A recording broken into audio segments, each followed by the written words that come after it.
I am Socrates, an ancient Greek philosopher known for my method of questioning to explore ethics and knowledge, shaping Western philosophy through my dialogues recorded by Plato. Here are some facts about me. I did not take the heat away from my wife. Completely. Family is nothing, philosophy is everything. I was sentenced to death, but I am not guilty. I didn't earn anything. All facts are truth. I am ashamed of some things, and some things almost destroyed me. However, it is an integral part of my life. It proves that famous people have the same problems and life challenges as everyone else. Now all about it in more detail. Section 1. I did not take the heat away from my wife. Completely. The relationship I had with Xantippe was far from easy. Many have written about our marriage, and most of the stories have painted her in a particularly harsh light. Xenophon, among others, described her as a woman with a sharp temperament, prone to anger, and difficult to live with. And yes, she was quick to criticize me, often in public, and I would sit there, quietly enduring her outbursts. People might have thought it strange, this great philosopher, who had all the answers to the world's questions, unable to keep his own wife in check. But the truth is, I saw those moments differently. There were times when she berated me so loudly that the entire neighborhood could hear. It would seem like no matter what I did, she was angry with me, finding fault in everything from the way I spent my time to how I spoke or ate. It wasn't just occasional, it was frequent, almost constant. It would start with a simple complaint and build up from there. Sometimes it was about trivial matters, but in her eyes they were significant, and I often found myself caught in the storm of her frustration. People would watch us, and I can imagine what they must have thought. Why does Socrates, the great philosopher, put up with this? The truth is, I didn't see these moments as failures or signs of weakness. Instead, I viewed them as opportunities to practice patience, to work on self-control, which was one of the most important qualities I sought to cultivate in myself. It wasn't easy, but I believed that every situation in life, no matter how difficult, had the potential to teach us something. So, when Xantippe became angry and unleashed her frustration, I didn't react in the way most men would have expected. I didn't argue back or try to silence her. I stayed calm, maintained my composure, and tried to understand where her anger was coming from. It wasn't always successful, but I kept trying. After all, my philosophy was not just about understanding the world but about understanding myself and others too. There were many who criticized Xantippe, and I cannot deny that her behavior must have been challenging at times. Yet I always tried to see beyond the surface. I never thought she was simply a troublesome woman. I believed her anger had roots in something deeper, perhaps in the way our society treated women, or the pressures she felt in our home. She may have had her flaws, but I had my own. The truth is, I couldn't change her, but I could work on changing myself. And that was always my focus. I've often been portrayed as a man who cared little for material wealth or the comforts of life, and it's true. My dedication was to the pursuit of knowledge, to the search for truth, and to understanding virtue. But my personal life, especially my relationship with Xantippe, was not without its struggles. It's easy for people to look at the philosopher as someone detached from the world, living in perfect harmony with his ideals, but the reality was more complex. I was a man with human flaws, living with a woman whose temperament could clash with mine. It wasn't always harmonious. There were moments of tension, of misunderstanding. Despite these challenges, I never left her, nor did I ever think that divorce was a solution. Divorce, for all its frustrations, was not something I believed in as an easy way out. Even when our relationship was tested to its limits, I chose to stay. I chose to see it as a test of my character, a lesson in resilience. The relationship, despite its difficulties, taught me many things about myself. But there were times when I couldn't help but wonder how different things could have been if only we could have understood each other better. I did not regret my choice to stay, but I did often wish that there had been more understanding between us. Perhaps, in another time or place, it might have been easier to navigate the relationship. Xantippe wasn't just a source of frustration, she was also, in her own way, a teacher. Through her, I was forced to confront my weaknesses and confront the parts of myself that I might have otherwise ignored. Her temper was sharp, but so, in some ways, was mine. She forced me to take a long, hard look at my own responses, my own shortcomings. I might have been a great philosopher, but I wasn't perfect. And that, in the end, is perhaps the most valuable lesson I could have learned. People often view our relationship from the outside, and they judge it. They don't know the full picture. They don't know the times when I tried to talk to her gently, when I tried to understand her, or when I found patience in her anger. They don't see the moments of tenderness that might have occurred between us. It wasn't a perfect marriage, but it was a marriage, and for all its trials, it was a part of my life. At times I questioned whether I had failed her or whether she had failed me. But that's not the way I see things now. We both had our roles to play in that relationship. I was not a perfect husband, nor was she a perfect wife. But in our imperfections, we taught each other something. She taught me the importance of resilience, the necessity of patience. She taught me that love, even in its most trying moments, can be a powerful force. I, in turn, tried to teach her the importance of understanding and self-control, though I'm not sure how successful I was. I never sought to escape my responsibilities. I never sought to escape her. I was married to her, and I took that commitment seriously, as I took all my commitments seriously. My marriage to Xantippe was one of the many ways life tested me. Some saw it as a failure, but I saw it as a challenge to grow, to become better. As I reflect on it now, I can see that our relationship was one of complexity, not of simple failure. It was a struggle, yes, but one that was worth enduring.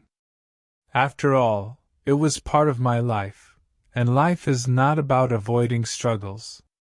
It's about learning from them, about understanding the lessons they offer, even when those lessons are difficult. Section 2. Family is nothing, philosophy is everything. Ah, Athens, the city of light and wisdom, where the air hums with the questions of mortals seeking meaning.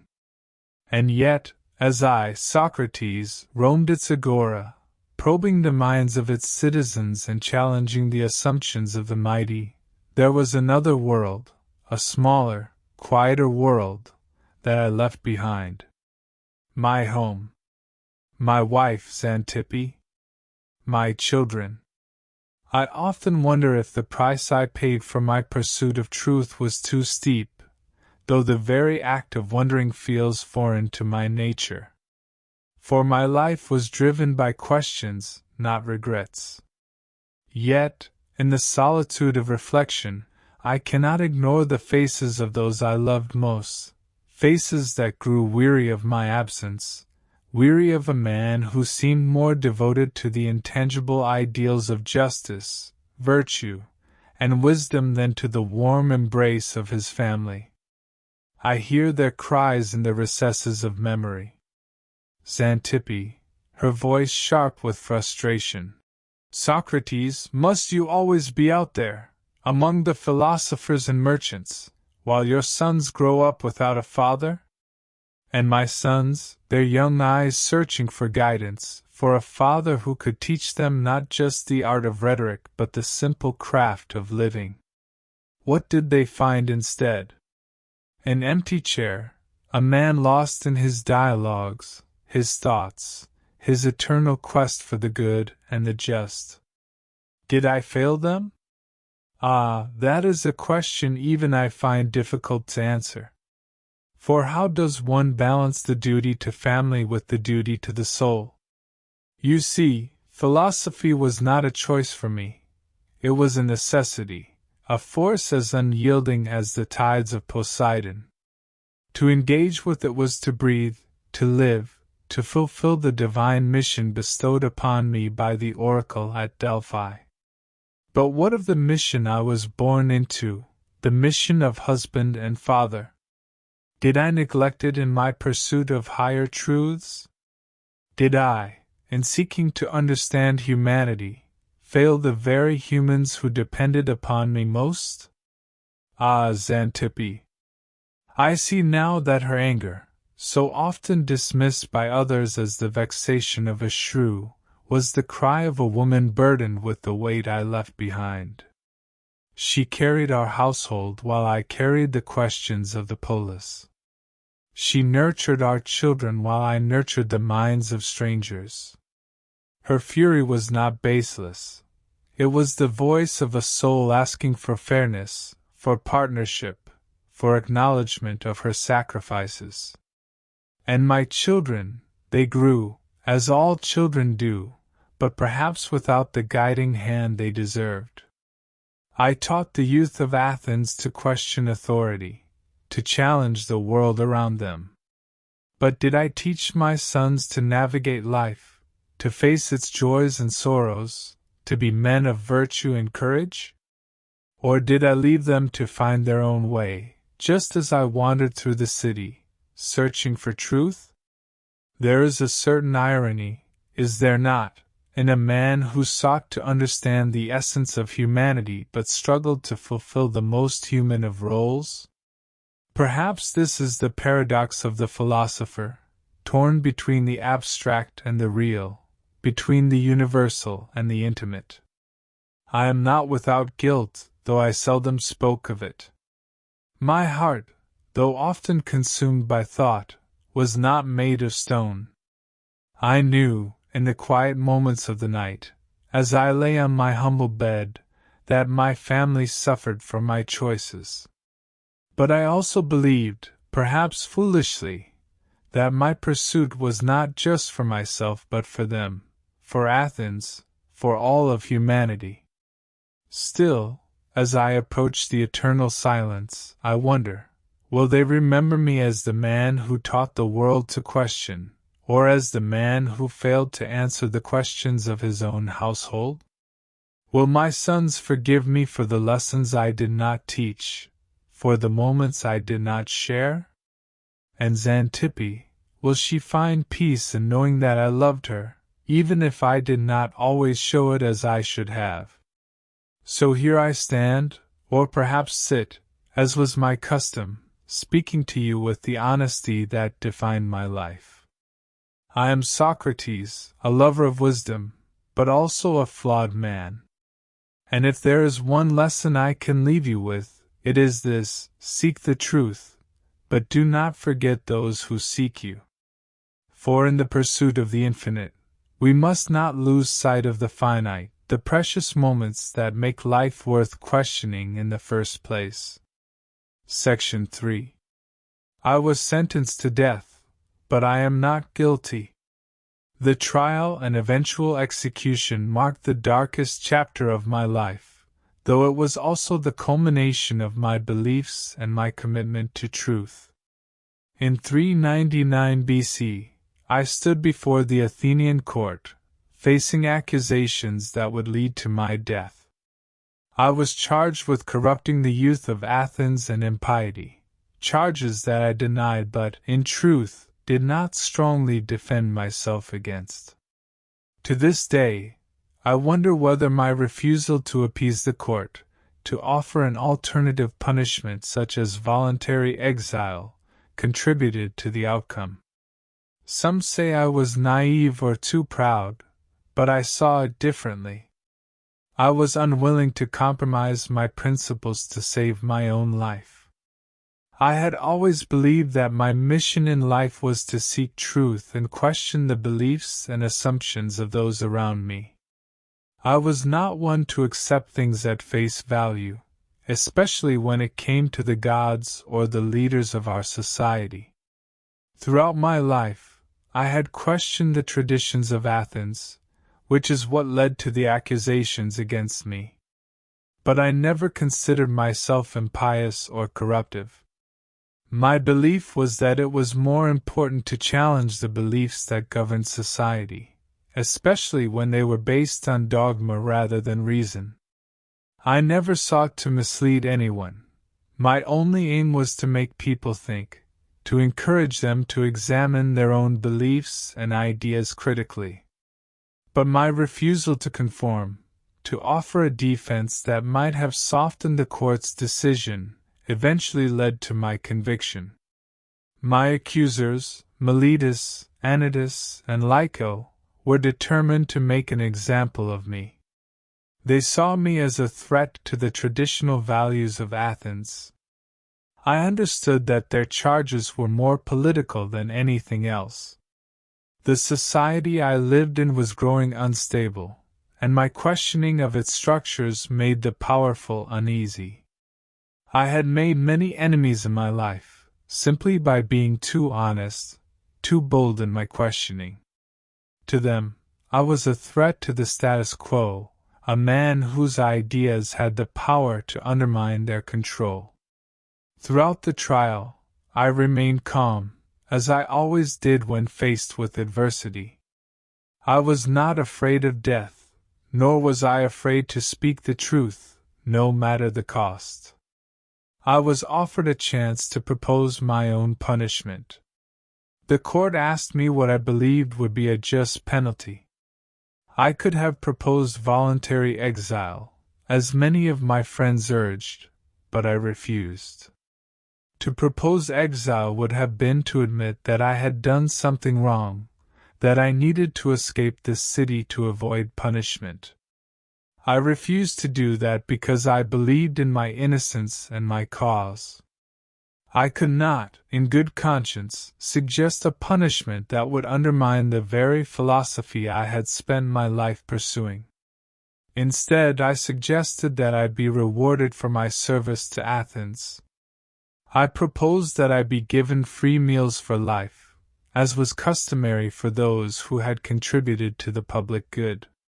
Of course, this suggestion was met with contempt by the court, and the judges responded by condemning me to death. I had no illusions about the outcome.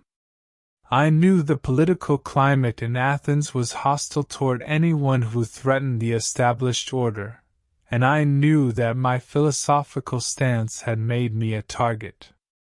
When the sentence was handed down, I was not surprised. Death was inevitable, and I accepted it with a calm that many found unsettling. I was not afraid of death because I believed that the soul is immortal and that death was simply a transition to another existence. In my mind, death was not something to fear, nor was it something to resent.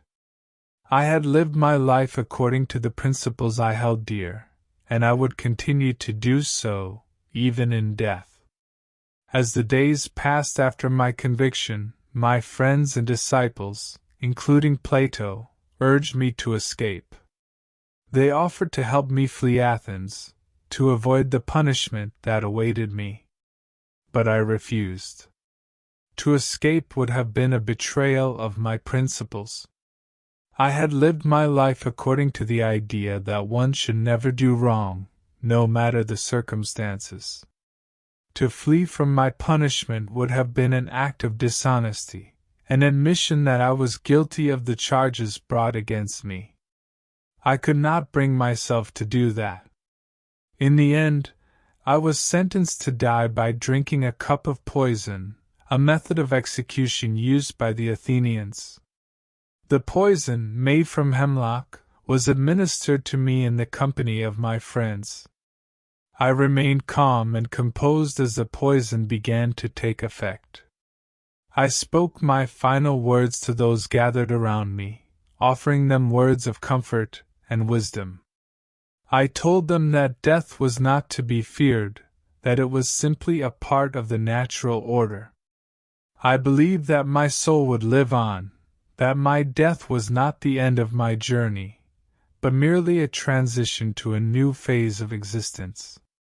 As I drank the poison and felt the effects take hold of my body, I felt no fear. I knew that I had lived my life true to my principles, that I had never compromised my beliefs. I had dedicated my life to the pursuit of truth, and I had never wavered from that path.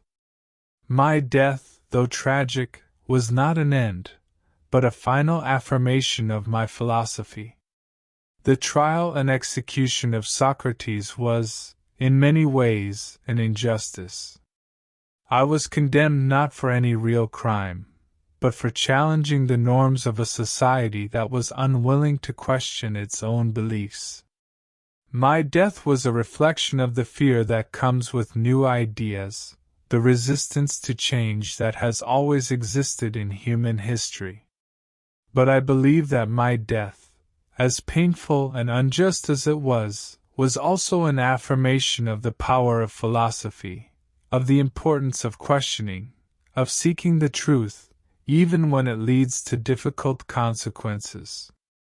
As I reflect on my life and my death, I know that I would not have lived it any differently.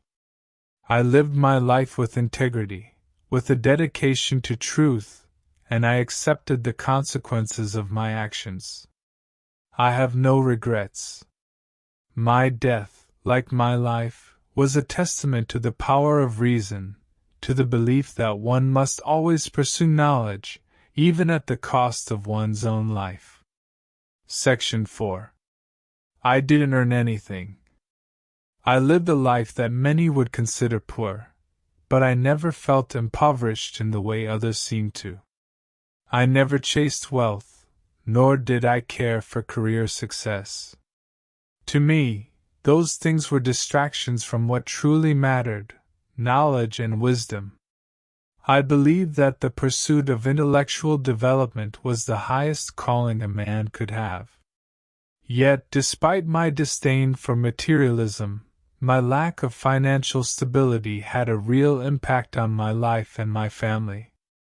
I lived simply, often with little regard for my own comfort. My clothing was plain, my food was simple, and I didn't concern myself with acquiring possessions. I wasn't drawn to luxury or status. I saw these things as fleeting, as unimportant in the grand scheme of things. My concern was always with the mind, the quest for knowledge and understanding. I often spent my days engaging in conversations, questioning others, challenging assumptions, and seeking truth. To me, nothing could be more important than discovering the nature of virtue, justice, and the good life. However, this single-minded devotion to intellectual pursuits came at a cost. I didn't devote enough attention to the practical matters that most people must consider in order to survive. I wasn't interested in earning a living in the conventional sense. I did not run a business or accumulate wealth.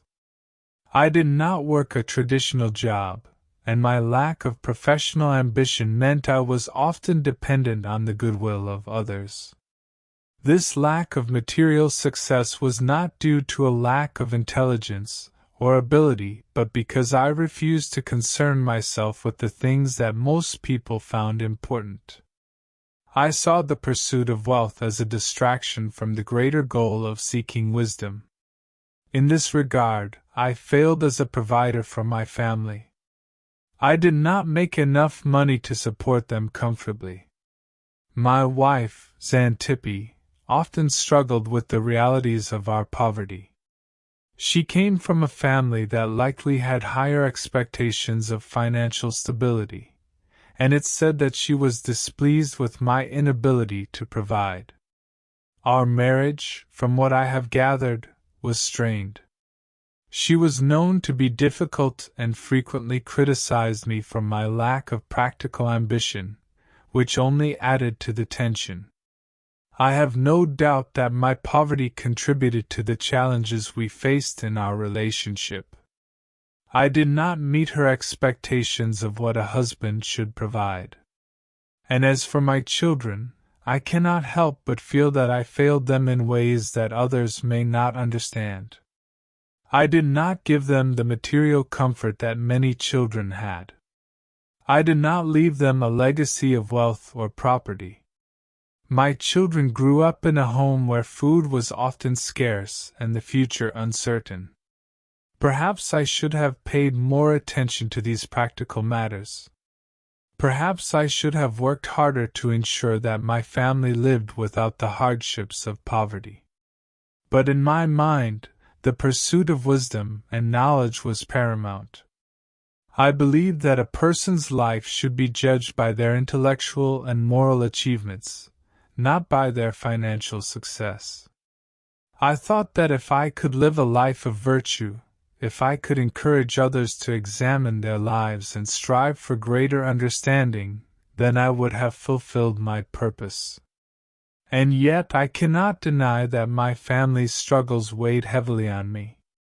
It's said that Xantippe's frustration with our financial situation led to her public berating of me, and though I tried to endure her outbursts with patience, I knew that my failure to provide had hurt her.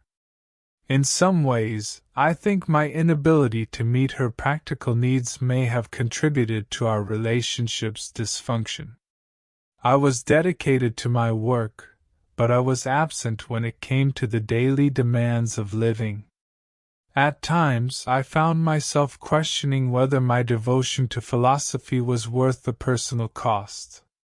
Was my pursuit of knowledge worth the strain it placed on my family? Was it worth the difficulty I caused for those closest to me? I tried to reconcile my intellectual pursuits with the needs of my loved ones, but it often seemed that my family was secondary to my desire to understand the world. I did not invest the same energy into securing a future for them as I did in seeking answers to the philosophical questions that consumed me. In hindsight, I recognize that this lack of balance between my intellectual life and my family life was a failure. The reality of poverty, though, never truly bothered me in the way it might have bothered others. I accepted it as a consequence of my choices, and I never sought to change my circumstances. There was no desire to become wealthy or powerful. In fact, the more I engaged with others and questioned their lives, the more I realized that wealth often obscures the pursuit of true happiness. To me, living simply, without the distractions of material wealth, allowed me to focus on the things that truly mattered. Still, the effects of my poverty on my family were real. Xanthippe and I had children to raise, and I did not always meet the practical needs of raising a family. The philosophical lifestyle I embraced was, in many ways, incompatible with the realities of family life. I failed to provide my children with the things I had never valued: comfort, wealth, and status. I could not teach them the practical lessons about how to navigate the world in the same way that others might. My teachings were focused on the importance of virtue, justice, and self-knowledge, but these lessons alone could not ensure that my family was cared for. I believe that my devotion to philosophy was driven by a desire to elevate the soul, but it came at the expense of securing a comfortable material life for those who depended on me. Perhaps if I had been more willing to embrace the conventional path, to work for the good of my family in material terms, I would have been a more successful husband and father. But I chose to dedicate my life to the pursuit of truth, no matter the personal cost. And in doing so, I lived a life of poverty, not in the material sense, but in the sense of neglecting those practical matters that allow a family to thrive. I do not regret the path I chose. I believe that the pursuit of wisdom is the highest calling, and I have always maintained that we should focus on the development of our souls, not our wealth. But I cannot ignore the reality that my lack of material success caused hardship for my loved ones. My philosophy was not wrong, but perhaps I could have balanced it with more concern for their needs. The pursuit of truth was my life's work, but it came at a personal cost that I can never undo.